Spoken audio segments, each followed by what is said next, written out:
Hey everybody, welcome back to another episode of The Witch's Craft. We are at episode 19, if you guys can believe that.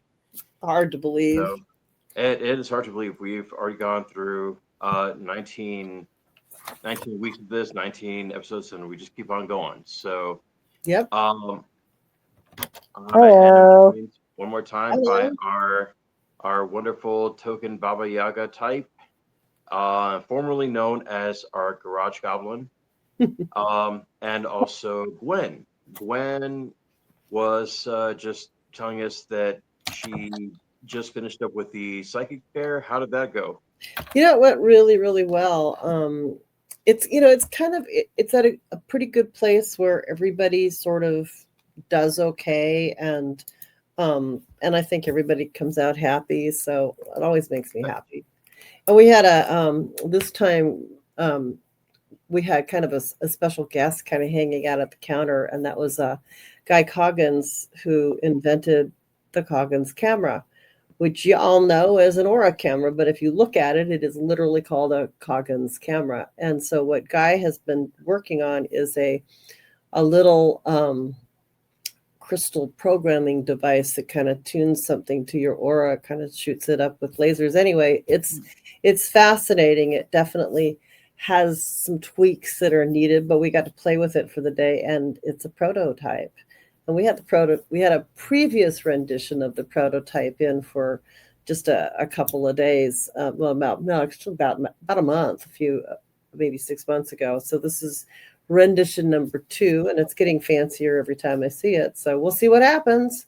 Might wind up with a copy of that in my store. Wouldn't that be cool? Awesome, awesome. Yeah, that would be pretty amazing. So, It is. It is. So um, all right. Well, uh, you're we've off. also got some other stuff going on, but really wanted to touch on what's going to be happening with the next few weeks, with the next few episodes. Yep. This is going to be part of a um 3 chapter arc. So Hmm. I wanted to talk about something that is pretty prevalent these days, and that is how we as witches are presented in culture, how we have been presented in culture, how we've been misrepresented. Um, so I wanted to go with something that was going to be a little lighter. Um, and so part one for tonight is going to be um, witches across literature. So I mean that's basically how we've kind of kept our ways and um, our culture going, by the written word, but also that's how stories have been passed on, and that's how the tradition keeps going. Mhm. Um, so I wanted to cover that for tonight. Next week is going to be pretty interesting in that I don't think I've ever seen anything, um, at least not recorded in a stream or a podcast or anything, talking about witchcraft in music. So Oh. you've got so many different artists, throughout time, and of course some periods it's more prevalent than others. But you've got lyrics, you've got subliminal messages, you've got groups that were uh, openly pagan, you've got groups that were openly satanic, the ones that were actually putting the stuff into lyrics, but people couldn't quite pick up on it right away. Then you have the other ones that were underground that were just absolute flat out, this is who we are. So Mhm. um so we wanted to touch on that, and um how it continues in music, and who are our pagan brethren, and our chosen family that's actually still creating music for us. Mhm. And I mean, in our circle, we have an amazing group of people that actually do that for us. Yeah, So, there's um, a lot of. Oh, there's probably, if you think about it, in creative circles, there's probably a higher number of practitioners yeah, than in other circles. right, right. You know. Um, so that'll be the topic for next week. Next week will be the musical one. And then part three will be uh, kind of a continuation of this tonight's, but rather than working in literature, we're going to look at how witchcraft has been portrayed on screen.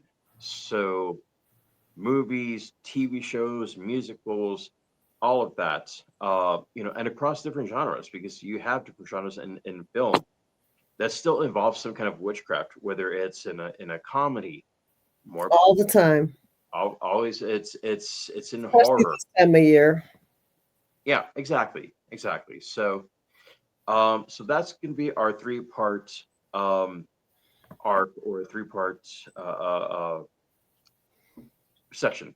So so today, like I said, um, we wanted to go over what uh, archetypes there are. Like, how are these iconic characters representative of actual magic, and how much of the real um, practice actually gets put into these stories, into these characters. And yeah, we're gonna talk on some of them that have kind of transitioned from from page to screen. But also I wanted to talk about like where these images come from. For example, I mean, society tells us what witches are supposed to look like. You see it every Halloween. Okay, everybody's got the pointy hat. There's always the broom. There's always And you uh, got to go to the Wizard of Oz for that. exactly. Um, you know, well, yes, the green skin.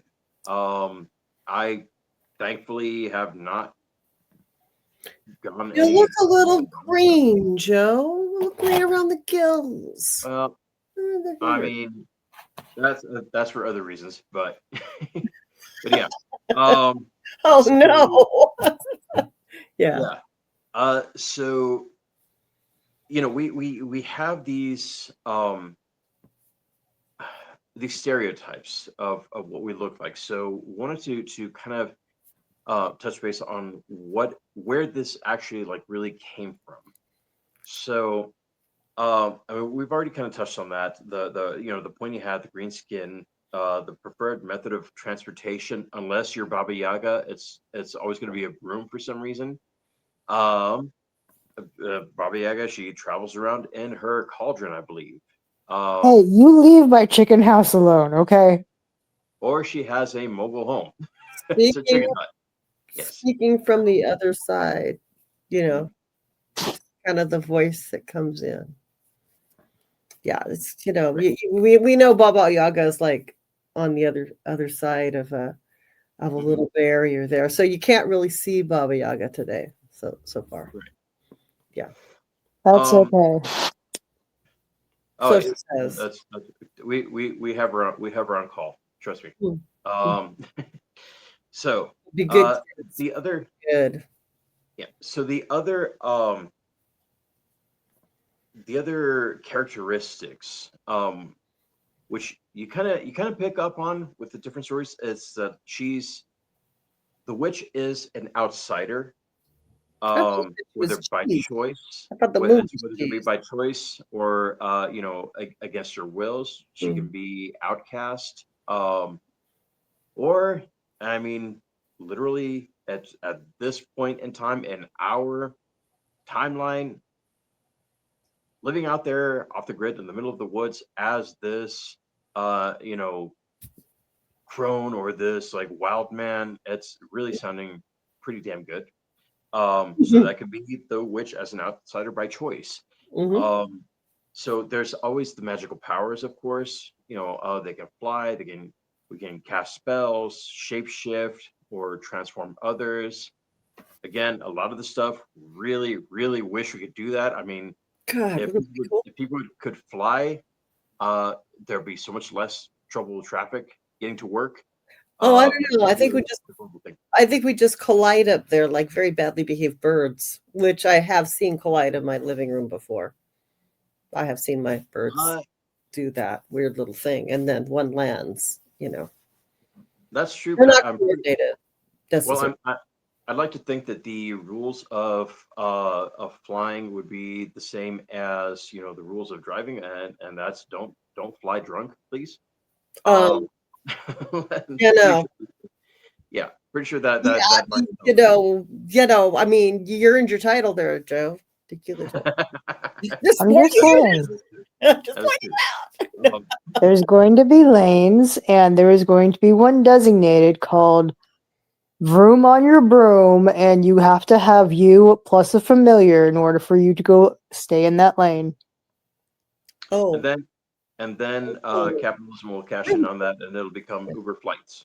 So yeah. um, Well, that's gonna happen. We got Jovi here for that. yeah. So casting spells, yes. Shape shifting, sometimes. I've been accused of being a shapeshifter. I honestly, or a skinwalker, I guess you could say, if you really want to play around with that Okay. that Yeah, category. skinwalkers and shapeshifters are pretty much the same thing on Well, level. eh, There's a lot of crossover lore on that. yeah, exactly. Yeah.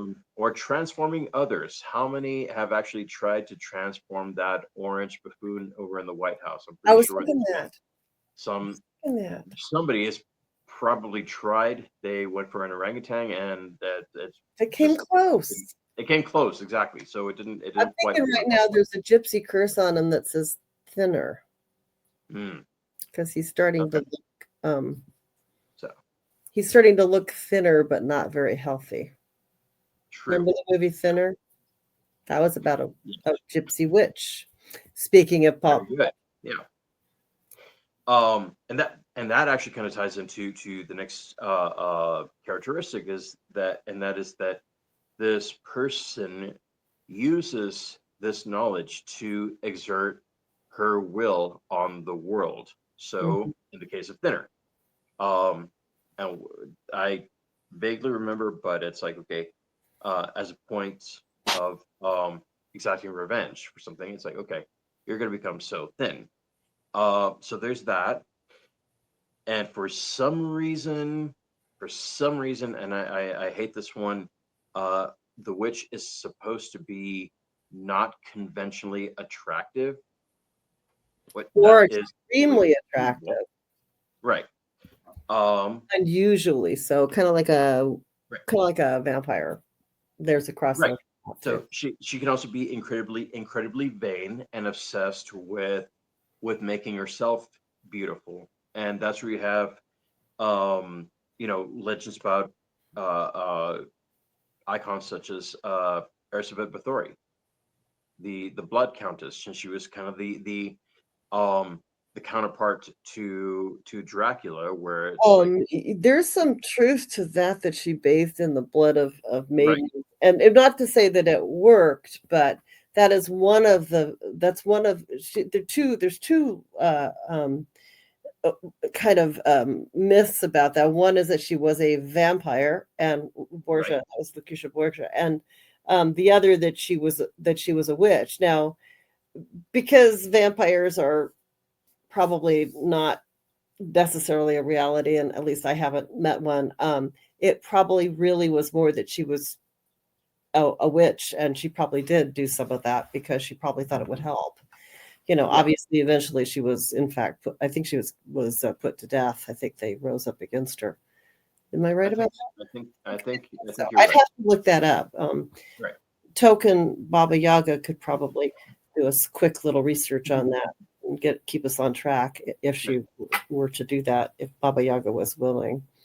So, while we have that, there's the other characteristic that this person is almost always unmarried Hmm. and hates children. In fact, See, I understand that, but only when they're badly behaved. female reproduction has always been a part of the demonization of witches. Hmm. So she's either past the point of being able to reproduce, or she is hypersexual yet child free. So she's also more Oh, than well, willing that's my to problem. I'm kidding. hear them. Uh, Yeah. she's also, I'm sorry, harm them. And I'm sorry, these interruptions are kind of throwing me off a little bit. I'm working on it. So once again, so she's not able to reproduce, or she's hypersexual, yet child free. She's also more than willing to harm children. So you take one of our other prime examples of witches in literature, which is Lady Macbeth. Okay. Although she isn't technically a witch, she could be seen as a potential candidate for that. She's obsessed with gaining power. She is childless. She is sexually aggressive. At one point, even suggesting that she would, in fact, kill a child. The fact that she Oh, doesn't follow through with it, though, Yeah. is probably the only reason that she dodged that bullet of actually being labeled as such. So, um, okay, Gwen, you had some I thoughts. had some, and I thought about talking. I'm glad that you actually talked about Lady Macbeth, because that was one of the characters from from Shakespeare that comes out as a witch. And there's a number, you can go back. There's like series, and there's a lot of historical witches through literature. But I was kind of a little more thinking kind of a little more recently. For instance, we have The Lion, the Witch, and the Wardrobe, which the one of the villains is a witch. Now the allegory is that she turns everybody to ice, right? That's and the lion is really, and God, what was his name that wrote that? C.S. Lewis was actually very, very Mhm. Christian religion, and so Yep. the lion represents Jesus Mhm. and all of that, and so that character is kind of stops her, and you can't really kill him, and he resurrects, right, and at Mhm. one point in the book. um but the story is she's a witch, and she lures children through a closet. So that's kind of your typical not particularly good witch. Mhm. And she turns people to ice, and she makes it always winter but never Christmas, and she's cruel, and she turns people into stone. And one of the things about turning people to stone, as I was mentioning, there was the cave, the one where the witches are in a cave, right? They think the water that's turning the calcified water that's running through is turning different things to stone. Mhm. They didn't realize it for centuries what the process was really chemical. And so there's a little bit of that, that turning her enemies into stone statues, that might be, that little piece might come from that legend, because C.S. Lewis might have known about that legend, because it's a European cave, I believe. Um, anyway, so she has to, we all of the characters have to overcome this evil, and then another evil witch is, and actually there's a number of evil witches in the Grimm fairy tales. Pick a tale, right? Mhm. And so if you think about that, there's the Hansel and Gretel. Well, what happens again? And it's kind of loosely maybe Baba Yaga, right? Mhm. Taking kids out and eating the kids, and there's a little gingerbread house. Let's eat you. She fattens them up, and then she eats them. But then on the Yep. other side, you have two witches in the Wizard of Oz, and one of them is Glinda the Good Witch. She's actually, the original novel was The Good Witch of the South, not the North, but in the movie, it becomes the North. And she's wise and kind, and she's very benevolent. And then you have and you have the evil Green Witch that that goes after the ruby slippers, and eventually those take Dorothy home. And what's interesting about that is even though it's very, very popular as a witch movie, as a movie about that, it was actually a political satire. And you forget that it was actually political satire, which is why I picked it, because You don't realize. Shoes were originally silver, meant to go show the silver standard. Yep, the road was paved with gold, and I mean there's a lot of interesting archetypes in it which play through, but it's also very much it's very much a political satire. And one of the things when you go and research it, it literally, the fact that it's political satire, that it was really in that genre, it doesn't come up anymore. But we knew that growing up. I knew that growing up. And here it is, like you research it now and AI doesn't even see it. You know, you go like, oh, come on, bring that up. And it just doesn't. So, and it had to do with what was happening in the 30s, you know, roads paved with gold, and you know, who's right and who's wrong. And if you really look it up as a political satire, it's going to come up. And I encourage people to look at that. But when you go back to, for instance, when you go back to the C.S. Lewis stuff, you find that that there's a lot of control over nature in all of these, where, you know, someone like me could go, you should be an ice statue or a stone statue, where of course, you know, what we really do is we don't do those things. We usually, you know, try to herbal heal people, but there's this stereotype that persists. And a child eating hag is, you know, another stereotype that persists. And it's like, there's a hearth and a kitchen in these things, where that, you know, we're luring you into our little hearth and so on.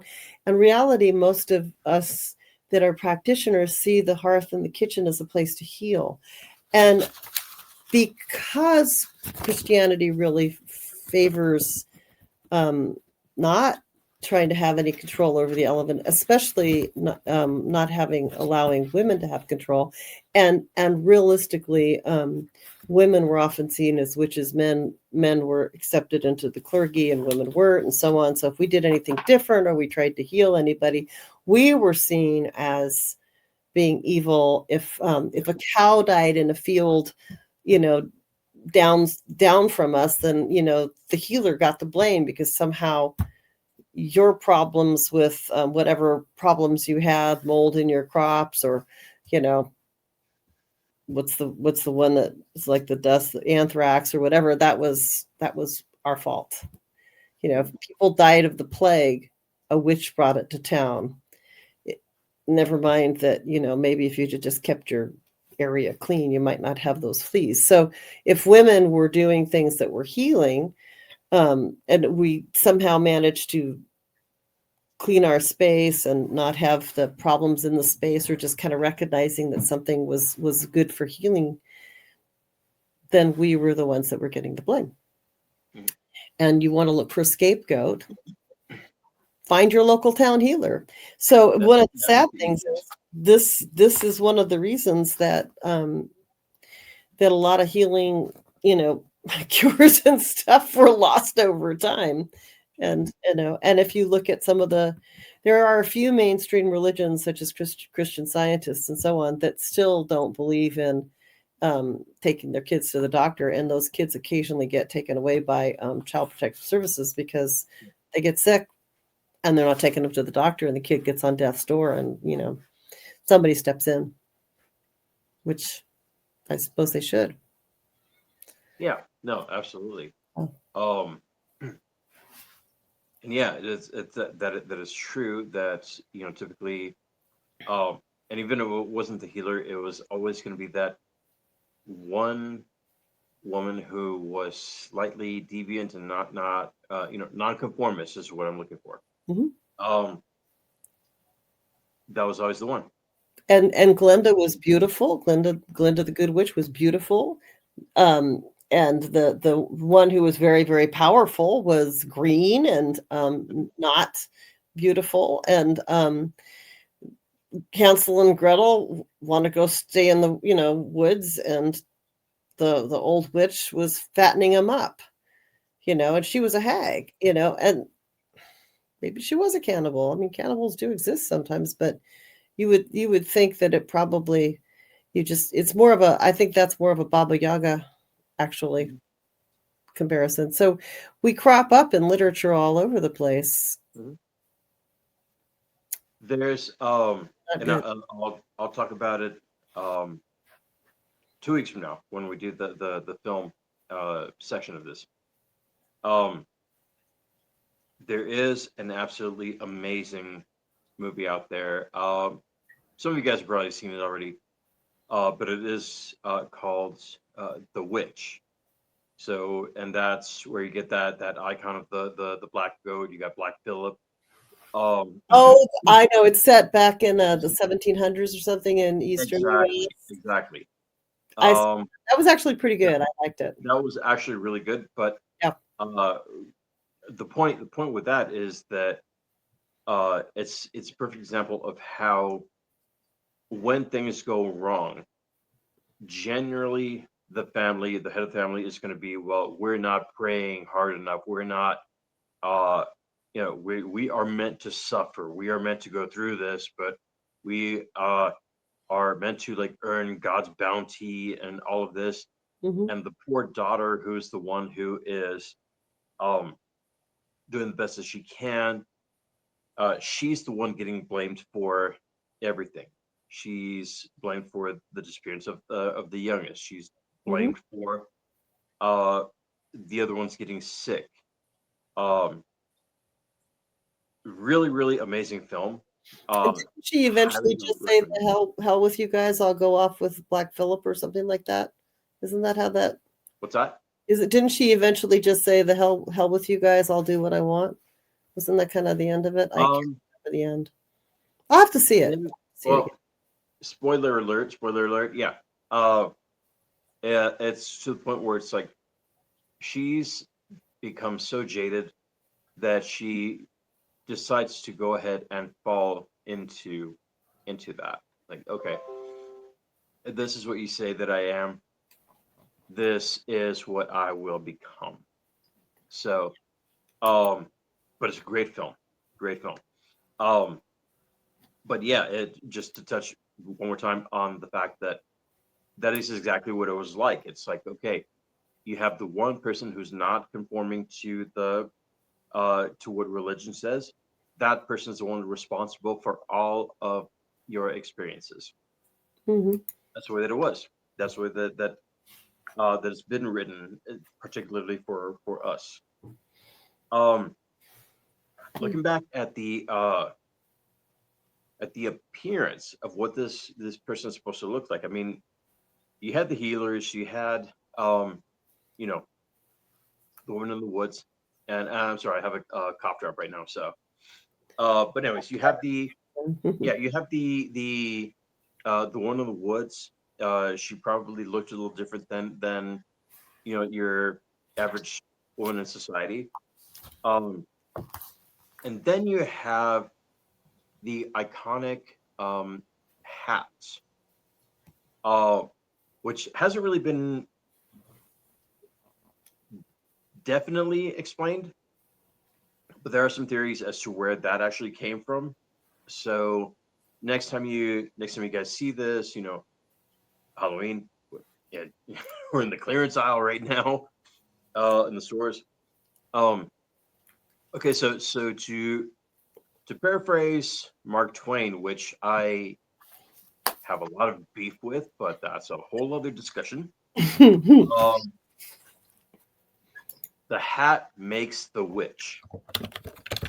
That was one of his thoughts, one of his sayings. Now, if we look at the desert of Western China, we find the witches of Subeshi. These were well preserved mummies that were discovered dating to about 4,000 years ago.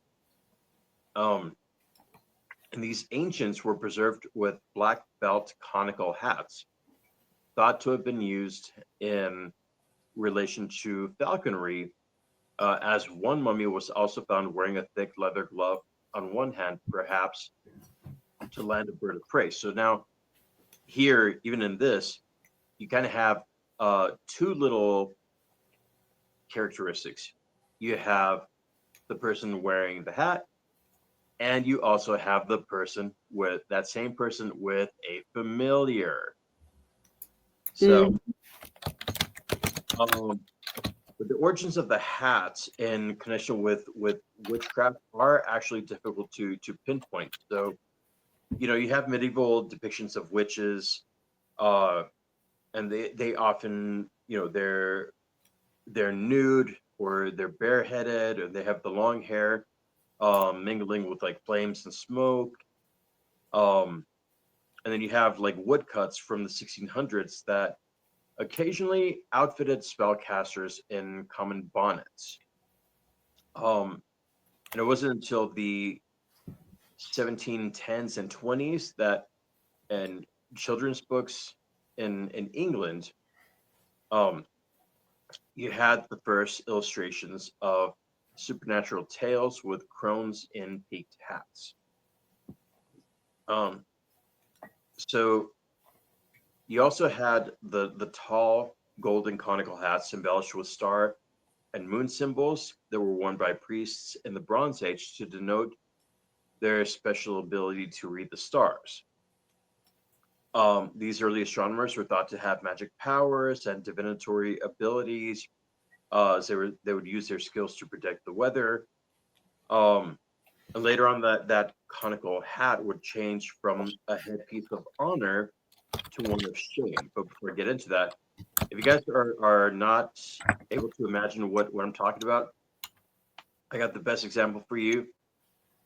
Fantasia, the most iconic image of that, Mickey Mouse wearing that conical hat with the stars and the moon. That is exactly what we're talking about. So that is that's where this comes from.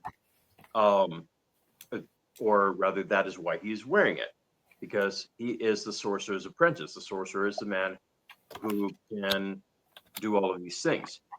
This is an image of the priest in the Bronze Age. So that's what they were talking about. Now, at the point where it becomes something that's a symbol of honor to a symbol of uh, anything less than savory, is when it becomes something that's forced upon those who actually broke the law. They committed heresy or had religious beliefs and practices that went against the prevailing doctrine of the time. They were forced to wear the paper conical hats of various colors. They were worn by criminals for public humiliation and punishment. Um, in fact, the origin of the dunce cap style is thought to come from the followers of a 13th century magician called John Duns Scotus, who believed humans act as a funnel for wisdom. So the tall conical hat would act as a receiver and focusing point for wisdom and drawing down power. So if the conventional methods of teaching didn't straighten you out, then maybe, just maybe, divine intervention directly from the universe might help you to not be an idiot. So they would put this conical hat on you to draw power in. So that's where that comes from. And there's quite a few other ideas as to where this came from. Well, there's definitely some things I'd like to mention in that. The Welsh women had very they were very conical, not to a point, but almost to a point, with brim, and Welsh women were not typically super cooperative with Roman Catholics for quite a long time.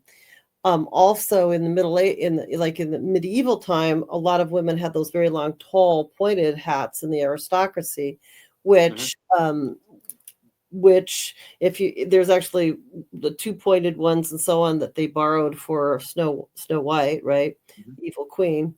But those hats are very medieval, and then up through the Quaker period. Actually, some of the women in the Quaker period also had those. And one of the things that is subcultural in that is that there were those Salem witch trials, right, where they hung the women with the pointed hats, right, and they may well have left them on. And you think about how badly beaten some of those women were before they hung them. You don't know what color their skin might have been. Did we talk about that last week? Was that you and I having that No, conversation? no, One of I the don't. one of the things that when we think about um, our witches' hags and where does that come from?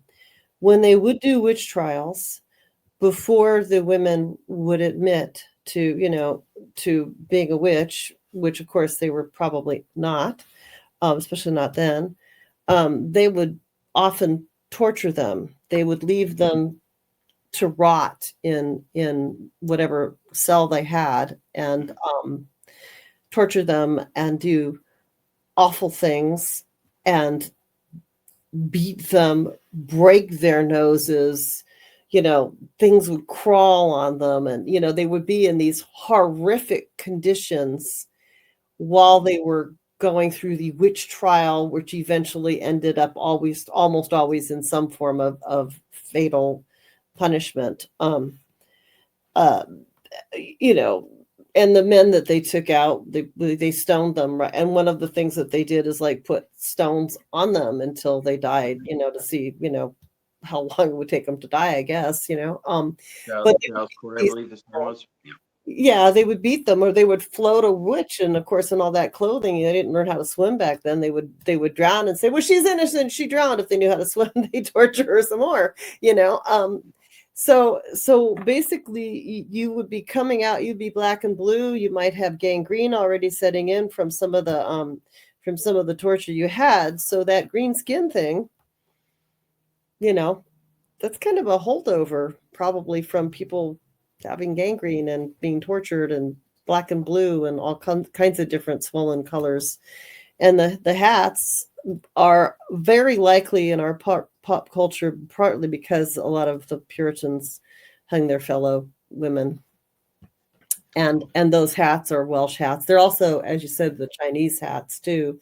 Various Mhm. different cultures had them. So, they kind of morph, as we say, like these different things kind of blend together into pop culture, and you borrow a little bit here and there, and they all kind of blend, and eventually you have this iconic thing that becomes what we think is related to this. I personally like my witch's hat. Yeah, I mean, it's not gonna lie. I've wanted to get one for myself, so it's like, yeah, it's there. But and it's funny because like the next point is how it actually went from being that negative icon to like actually being popular. Hmm. And you did mention the Quakers. Um, it was actually around that time and a little bit later. You know, there was that prejudice against the Quakers because I mean they were a little more radical. They actually were all about you know female equality. So, oh no, of course not. How are we going to have that? No. So, I mean, there was prejudice against them, and especially the women, and that was again widespread in England And and the Puritans had the those. Puritans. Exactly. I'm saying when I'm Um, saying Quakers, I meant to say Puritans. The well, Puritans are the ones that did the hanging. So um, sorry about that, Quakers. yeah, Quakers did some of it, though. I think uh, I not anymore. They're really not. They're good. yeah, no. Um, I want to say that I actually think I meant the Puritans, but the well, Puritans no, had it too. So yeah, yeah. The Puritans actually had their hats as well. Um, but their backlash against the community was cresting in the mid 18th century, and at around that time, that figure of the cone-headed spellweaver began to insinuate herself into what would become American folklore. Then you had so you had the witches in the peaked hats, and they started to appear actually on postcards from the American colonies. Um, and that's around the time that you have these new icons that have kind of sort of been forgotten over time. But you have legendary figures like Mother Goose Hmm. and La Befana, who's an Italian mother deranged by the death of her infant, said to fly through the night air, delivering gifts to children. So even though she's, yeah, she's deranged by the death of her infant. Also another category that unfortunately women are slapped with. It's like, okay, oh, she must be deranged for some reason, so oh, she must be a witch. Blah blah blah. Absolutely hate that. But anyways, so you have this character who's this Italian mother. She's said to fly through the air, but instead of harming children, she's actually bringing them gifts. Hmm. Um, but she also acquired that pointy hat.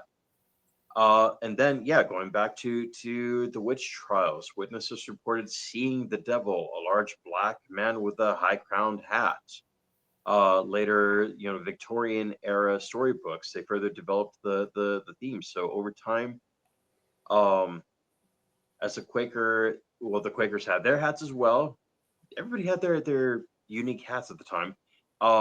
Those grew out of style, but they somehow remained associated with witches.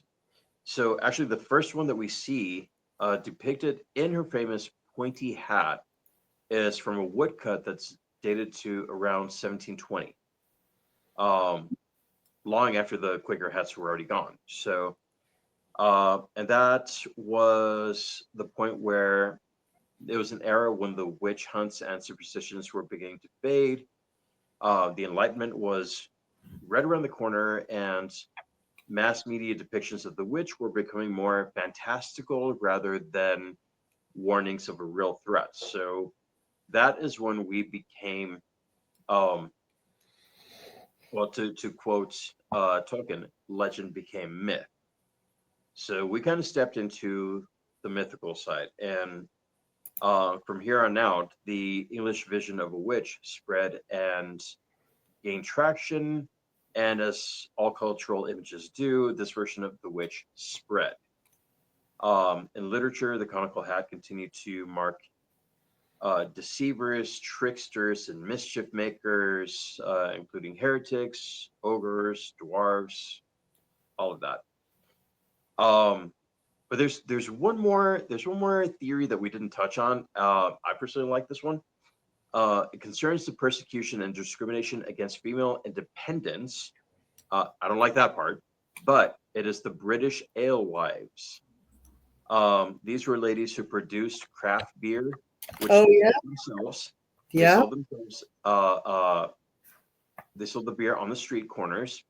They wore the high pointed hat, perhaps to attract attention and make their sales point recognizable. And the men who were in control of the beer trade, but unfortunately not in control of their fragile male ego, um, they began to accuse these women of adulterating beer with herbs or diluting it. Which, yeah, of course, you have to make the beer. Um, you have to put something in it. So, the barley and hops. So, but they were accused of adding extra things to it, diluting it with other magical liquids. Hence, the alewives' hats became associated with witchcraft. So, Well, we um, just wanted you to feel good, you know? yeah. So, I mean, A little and beer. so, so even though like a lot of us like don't actually wear the stereotypical hats, we don't put on flowing garments either, although certain rituals are associated with like color coded robes. Still that hat holds special significance for some Wiccans who see it as a visual representation of the cone of power that they draw on for their spells. So, moving on from the hat though, it's I do want to touch a little bit on the green skin one more time. Um, and technology allowed for new ways to tell stories. And when Hollywood came around, and they called upon L. Frank Baum and his illustrators, who depict the again the Wicked Witch of the West, Mhm. um, with that conical hat.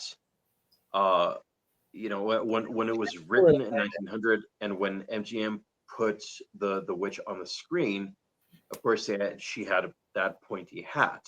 Mhm. And the costume designer made it fabulous and fashionable, though. Just like the look of the witches in 1720 relied on outdated fashions, so too the elements of Margaret Hamilton's Wicked Witch uh, rely on fashions that were several decades out of style. That is why she looks the way that she looks. So she's Mhm. behind. Um, Yep. the and then the green skin.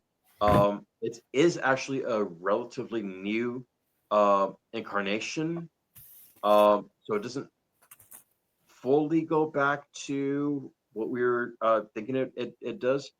Um, while the evil witch is considered a cultural narrative, and that dates back millennia, the green skin dates precisely back to only 1939 and the film. So, But they were but seen as hags right, right. and beaten up. Um, Now, I do want to talk about that, but I'm like, my mouth is wide to talk about that, the whole experience with Margaret Hamilton. But I do want to save that for 2 weeks from now. Um, Now, Roald Dahl, since we're still talking about the literature, pointed out a witch is always a woman. There's no such thing as a male witch. Hmm. I guess he must be doing something wrong, but okay. And Um, they get called warlocks, and that's really not actually correct. I honestly, I'm not usually aggressive. If I do get called that, I probably will slap the person upside the head, just Mm. lightly, not causing. Good thing you're over there. Exactly. But I didn't call you that. Um, so uh, according to Jess Bergman, over at the Literary Hub, witches are women whose embodiment of femininity in some ways transgresses society's adopted boundaries. Mm. They're just too old, they're too powerful, too sexually aggressive, too vain, too undesirable.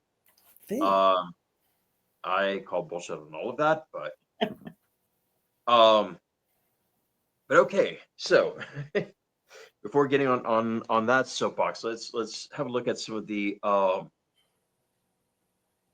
iconic ones. Um, Now, Gwen, you had mentioned Cersei as at least I think you did. I Um, did. the, And I the Enchantress. Uh-huh. and I know you researched Cersei. I have this feeling. I could feel it. Well, she has the power, according to Homer's The Odyssey. She does have the power to remove someone's manhood with her wiles, and I have heard a number of stories of people actually wishing they could, with good reason. In certain traditions, she is the daughter of Hecate, but most of the time she is said to be the child of 2 Helios, the words, sun god. Lorena Bobbitt. There you go. Ooh, that's a She's best known convenient extra for degree. Sorry. right. Yeah, she's best known for the part that she played in the Odyssey, where Odysseus and his men land on her island. She provides a meal to the crew, which transforms them into swine while they consume it. Mm. Um, Luckily for Odysseus, he had an herb which renders him immune, and he is able to force her to promise to not take his manhood. The two of them become lovers, despite the fact that he has a loyal wife at home. Maybe she should have taken his manhood after all. That could only be fair.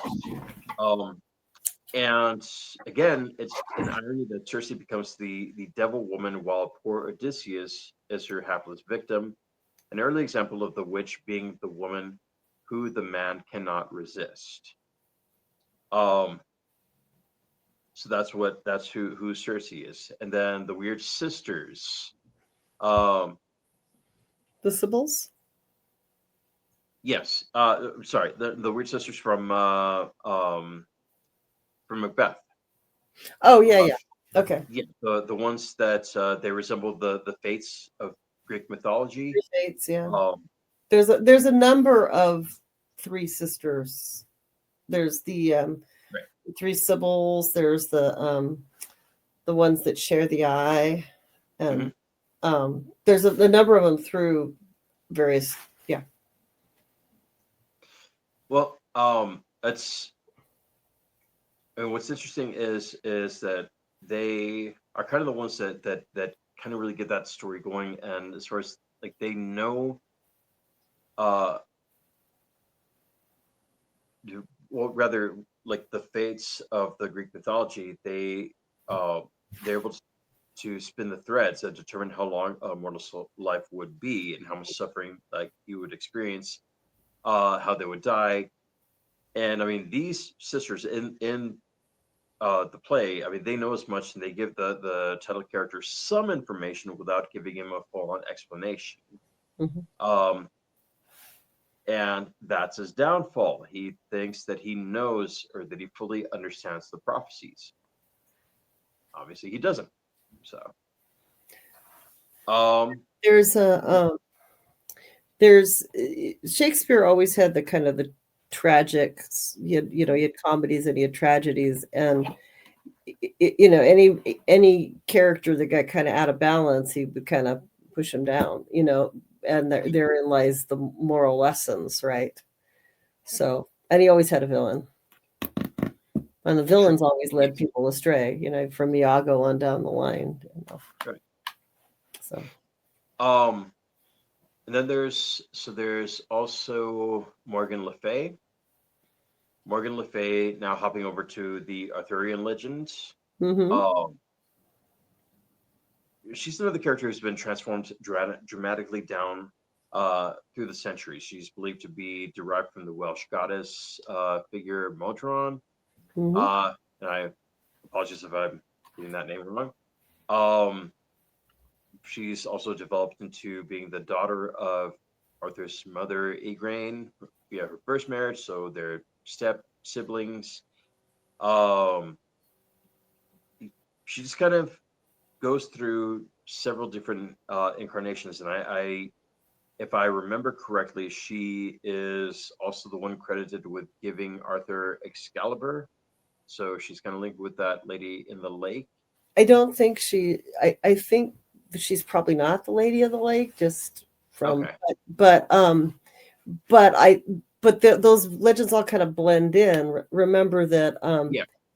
my name Gwyneth is I could have been the wife and or the sister of Merlin. Mhm. That name goes back that far. So, these things, they all kind of hit a point where they don't really know the full story, and they didn't get necessarily written down for a few centuries after that. So then you go back to the Wild Man, which was Merlin, and he was considered a wizard, Mhm. which is the male version in that genre of a witch, and not necessarily any more powerful. Right. Maybe not any less powerful too. Although, well, I don't. What kind of bothers me about the discussion of male involvement in in the craft is the fact that if you look at it, pretty much across the board, you have Merlin, you have even the wizards in the Lord of the Rings. It's like every time that you have a woman with these powers, she's always considered the evil one. When you have the man with the powers, he's always considered part of the line of heroes. That has never ever jived with me at all. Of Um, course, in the Hobbit series, there was the other wizard that was bad, and there were a number of very powerful fairies and elves that were very magical, that were women, that also lent their magic to the good side. So of all the sort of stories that we have going now, that one's one of the more balanced ones, even though the heroes are all the little That is true. there's some balance in that. So That is true because they do kind of they do always bend to the advice of Galadriel. Mhm. They actually do, even though they are on some level their peers. Like whenever she speaks, it's like okay, she's the one that they're going to listen to. So although that there is a good bit of testosterone in the hero characters.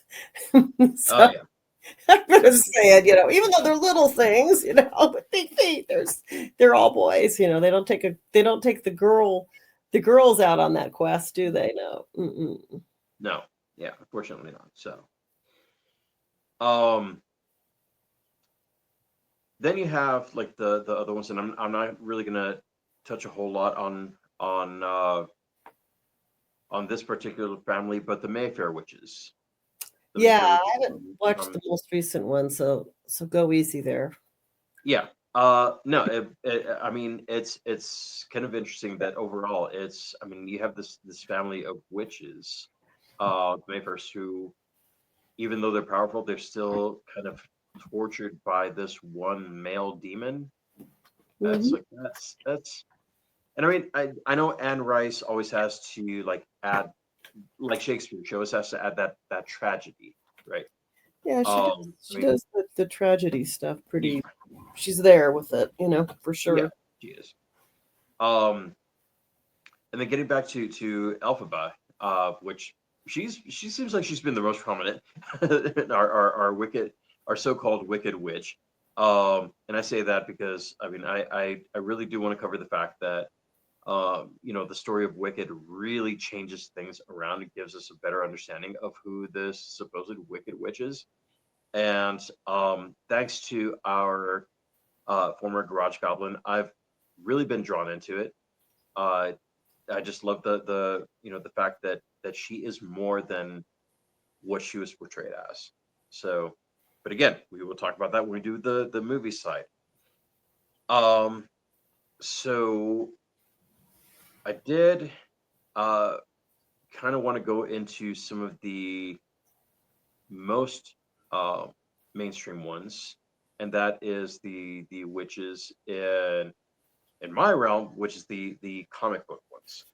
Darn it! I Um, thought you were going to go into the Witches of Eastwick. that'll be That'll be 2 weeks from now nice. when we do the movie side. Yes. Yeah. But yeah, I came across that. I'm like, okay, yeah, we got to talk about that. We got to talk about that. You. Um, Practical Magic, Bewitched. Bewitched. What's that other movie? Book Bell and I can't remember the Broomsticks. Bed Dobbins Broomsticks would be another one. Mary Poppins actually can be considered a witch Oh yeah, poetry. she was definitely Absolutely. a witch. 'Cause if she'd have been a fairy, she'd have taken the kids with her, and you'd Yeah. have a changeling out there. So, Brought back the changeling. So she was um, definitely in that magical realm. yeah, although I mean, she was always so like really proper and prim, but I mean, you knew she did what she did, and the kids were always like questioning, like, did we actually experience that or did we not? But I mean, yeah, there was so much with that. Nanny McPhee, same thing. Yep. So, but yeah, I do want to get into those when we talk about the Hollywood witches. Um, in the realm of comics, though, I didn't really know this one, but she became my hero about 2 hours before we started this. That's the comic strip character Broomhilda. Oh, I love Broomhilda. I haven't even thought of Broomhilda for a long time, but Broomhilda was great. She was. Um, Broomhilda. so yeah, so she was created by cartoonist Russell Myers, um, and she appeared in newspapers on April 19th, 1970. Mm-hmm. And I don't know if you'll remember this because it seems like they kind of did away with this, but at the very beginning, she was this 1,500-year-old beer guzzling, man crazy, cigar smoking, chubby witch with like no logic. And I read some of the strips, and it's yeah, there you go. Yes, That's Broomhilda. And that is she her. was Yes, so funny. We loved Broomhilda. And she just had all kinds of fun little things that she'd do, you yeah. know? Well, that actually, and it just surprised me even more that I hadn't really, This is thought about it probably or the heard of it. most common one that Yes, that was like that was Broomhilda. I have forgotten about Broomhilda. I used to read it religiously in a good way. Broomhilda. Where's well, I used as to read the comics every day. And then what really happened is these things just kind of stopped being carried by newspapers because the newspapers kind of went away. well, But here's the thing though. Here's the thing that as of May 2024, Russell Myers was given a Guinness World Record for the longest running daily cartoon strip for Brunhilde. I did not know So that. somehow she's still running.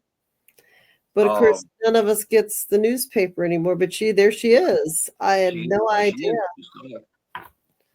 Yeah, long enough to This start. next one.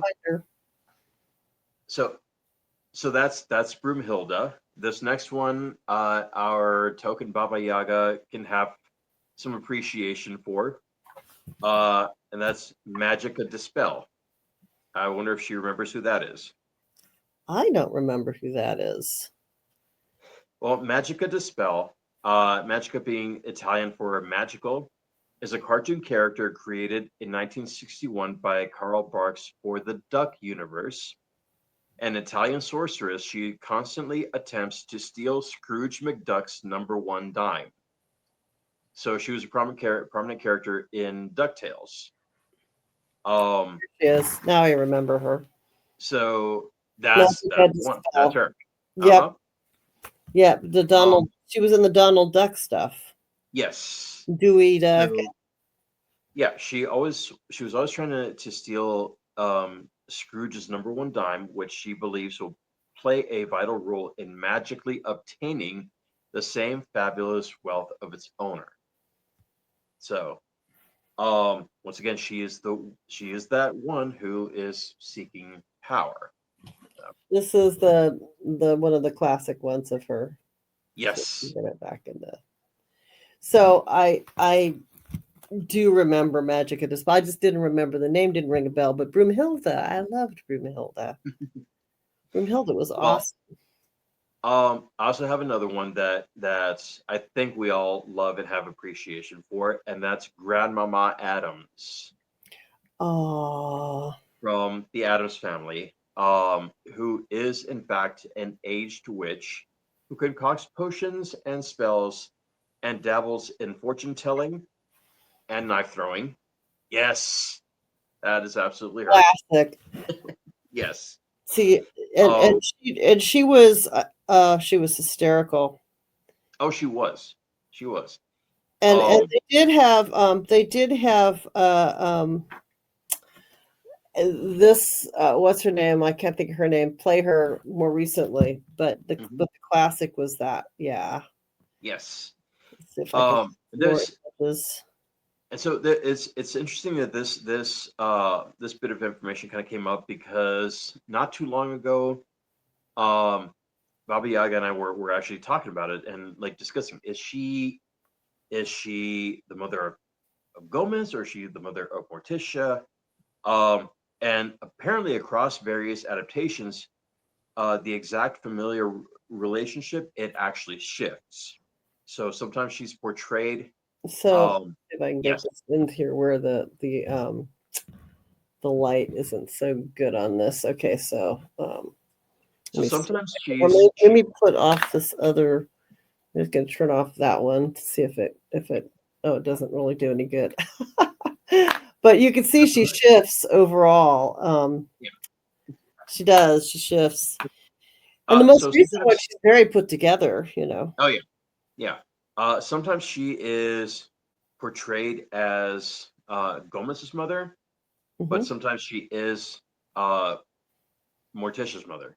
So it depends on which variation, which adaptation you're actually reading or following. However, if you follow the origin story of Morticia and her sister Ophelia, their maiden name was Frump. So if Grandmama is of the name Adams, then she has to be the mother of Gomez. So that kind of And Gomez used to be very suave and debonair. The more recent one, he's not as suave and debonair. true, but the more recent one actually has the look and actual kind of character of the original comic That's strips. true. So That's yeah, true. it took me a while to kind of get used to it, but I'm like, oh, okay, that's what they were doing. So Yeah, they went with the original, you know. yeah, um, Used to, I loved that show also, but yeah, it oh, was yeah. just fun. Very much fun. So, So looking at the going a little bit nerdier, we have uh DC Comics and Papa Midnight. So if anybody knows the movie Constantine with what's his name, Keanu Reeves, you have Diamond Hansu's character who portrays one variation of Papa Midnight, and this is one character who actually is more of like a voodoo or hoodoo priest. But he's pretty prominent in that storyline. That's him. there you That go. is Papa Midnight. Yes. It's just easier to pull them up on my little phony here. But yeah, and he's played this way. This is Diamond Hansu. Yep. Hmm. yeah, yeah. So, and he's sort of a voodoo kind of dude. Exactly. Right. Another Um, way that he's portrayed is like this with a, very suave. which Again, honestly, I think that might have been like a better look for the film, but yeah, they did what they did. So they do what they uh, do. over on the over on the Marvel side, over on the Marvel side, you do have a couple of witches that show up, and these are ones that are kind of bordering between the heroes and the villains. You have one who actually is the first hero, Nico Minoru. She's one of the few Japanese American superhero and team leaders. She's also been described as one of Marvel's most notable and powerful LGBT female heroes. That is her. There we go. Um, and so she's the child of two of the superpowered villains calling themselves the Pride. She's one of the runaways.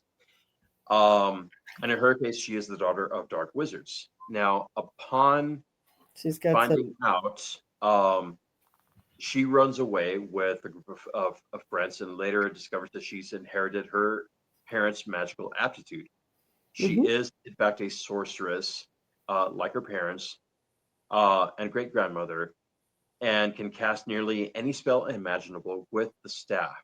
Uh, the staff of one, which she carries, responds to verbal commands, but can only respond to any given spell once. If she attempts to cast the same spell twice, the results have unforeseen consequences. Now, to summon the staff itself, she has to bleed, as all magic comes with a cost.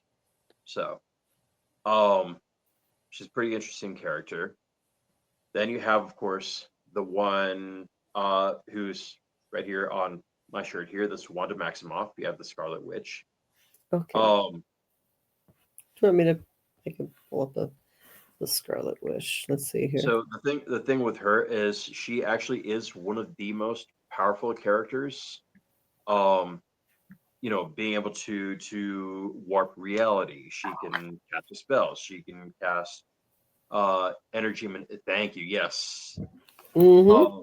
Energy manipulation, teleportation. I think that's actually her son. Who can do that? Telekinesis, yes. Telepathy. mental manipulation, yes. Flight, healing, um, transmutation, astral projection, clairvoyance, and precognition. So she has, even though she is what's considered to be a This is mutant, another one of her. yes, even though So, she is considered a mutant in the storyline, um, what I love about the characteristics in this particular character is that she does have very real um, abilities, or very real uh, rather characteristics that are based on our actual practice. So, um, and then of course we have her son, who basically inherits all of all of her powers, and that's Wiccan. his And name is. lastly, I really want to finish with this one, and that's one that we all know, all three of us, from watching Agatha all along, and that's Agatha Harkness. Okay, this is the Wiccan one, I think. That's the Yep, character. that is him. Mhm. And then the other one is which one? Agatha Harkness. That sounds familiar. I know I've heard it. You have one who is basically her. I mean, Catherine Hahn played an amazing version of her. It's quite different from her actual origins and her appearance in the books. So she's very much the crone. Now that's Psychic. Wanda. Is that's Wanda? Yeah. Um, Catherine Hahn in Oh, that's the Scarlet Witch. Sorry. Okay, hold yes. on here. I'm trying to hit the right thing. The Harkness. There we go. Okay. Images. Right. Here we go. Oh yeah, I remember her. Hmm. Yeah, but she comes out differently in the In stories, the and show. Yeah. yeah, Well, in the show, this is. yes, that's her. So we You can couldn't have see a really old the lady trying to play that cute little cat. Well, all the cats would go there, not just one. It's the old lady cat rule. so we can see going back through the ages and through the literature, how they've actually changed so much from That's a later version, I think, of the Agatha Harkness. It is. okay, So they aged her backwards after the movie right. came out, probably. So we can see how it's actually really progressed, and instead of being the stereotypical green skin, wearing the hats, being that outsider. Well, you can still be an outsider, but you still uh, can see that difference where you've gone away from being this supposed Hagrid looking character to now being very strong, very powerful, very you know, uh very attractive. I definitely think that a big portion of the hag image of the hag, and possibly the inspiration for the green skin were probably accounts of what people looked like coming out of those Mhm. trials. And maybe, maybe the green skin, was mostly made popular in and I think there's a lot of truth in that with the Wizard of Oz. Mhm. But for sure the accounts of the hag were very, very, very, very popular before that, because no doubt once you torture somebody, they become a hag.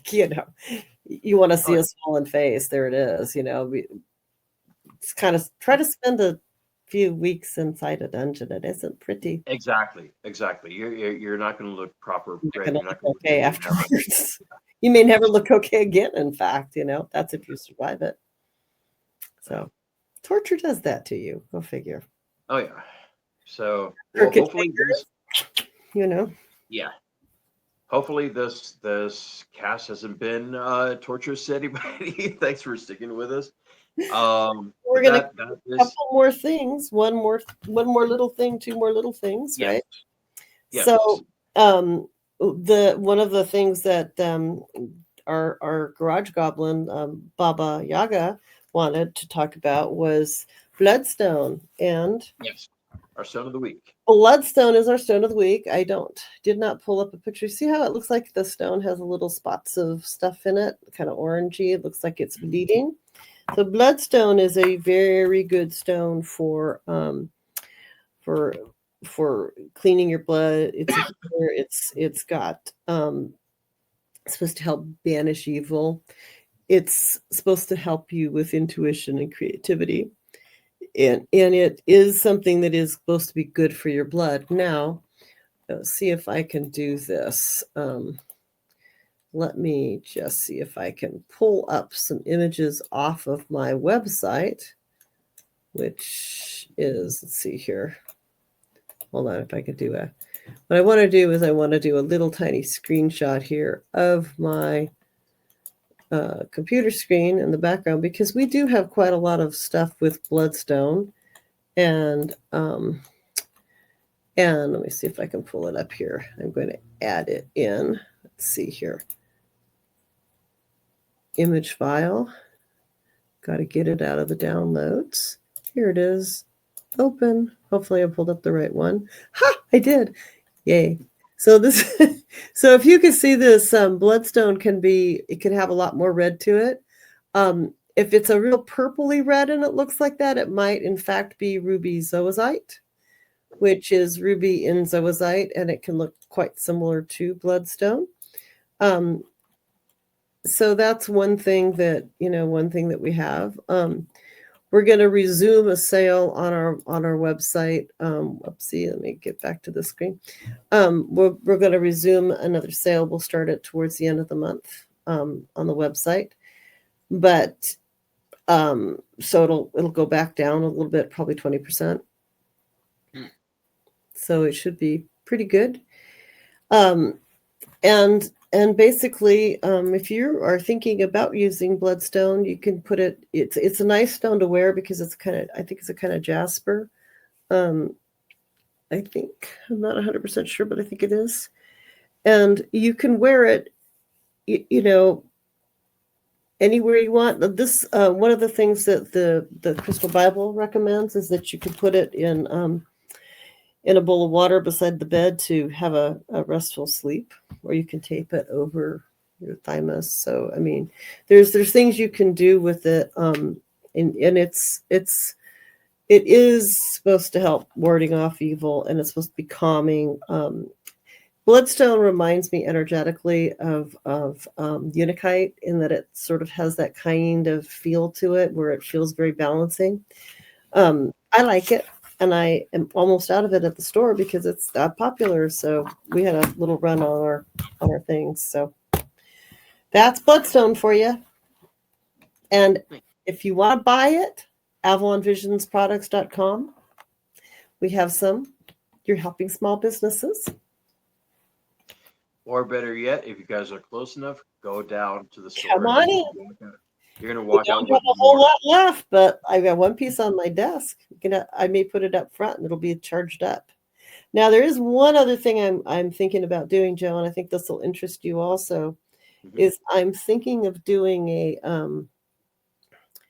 a 5 quick spell series and doing one night a week at the shop, or one night a month, calling it Magical Thursdays or Magical Fridays or something. It's got to be a day I'm here for a couple hours. I'm kind of thinking about that.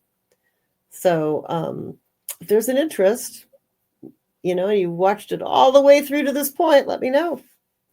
Kind of just like a little quick one, like not a long, lengthy one, just like a little quick, ba-ba-doom, you do it, you light a candle, and this is what you say, and hopefully it works. Nice. I do like that idea. Yeah. I kind of do too. Yeah. So we're thinking about kick that around some, and hopefully we'll have some guest lecturers at some point. Yes, absolutely. So All right, guys, that'll do it for tonight. Thank you. Next week we hit episode number 20. It's going to be our musical episode, so Gonna be we'll fun. see what we can do. It's going to be awesome. So thank you guys. Be safe out there. Uh, and we will see you guys next week. You got it. Ciao.